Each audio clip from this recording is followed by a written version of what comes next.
ও আল্লাহ, আমি আদম আর হাওয়া জালামনা আনফুসানা, আমরা আমাদের নফসের উপর বড্ড জুলুম করেছি। আল্লাহ, ওয়া ইন লাম তাগফির লানা ওয়া তারহামনা, আপনি যদি ক্ষমা না করেন, আপনি যদি দয়া পরবশ না হন, আপনি যদি রহম না করেন, আমরা তো ক্ষতিগ্রস্তদের মধ্যে শামিল হয়ে যাব। এই দোয়া করার সাথে সাথে সাইয়েদনা আদম আর হাওয়া আলাইহিস সালামকে ক্ষমা করে দিলেন কে? তাহলে এই দোয়ার 3 নম্বর অংশ তাকরীর, এটা আল্লাহ বড় পছন্দ করে। আমার কলিজার টুকরা ভাইরা, গুনাহ করে স্বীকার যেতে হবে, এটা আল্লাহ ভালোবাসেন।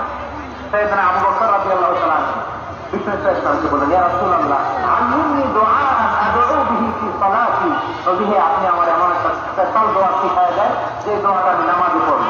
নবী বললেন, তাহলে তুমি পড়ো, আল্লাহুম্মা ইন্নী যালামতু নাফসি যুলমান কাসীরা ওয়া লা ইয়াগফিরু যুনুবা ইল্লা আনতা ফাগফিরলি মাগফিরাতাম মিন ইনদিকা ওয়ারহামনি ইন্নাকা আনতাল গফুরুর রাহিম। সুবহানাল্লাহ।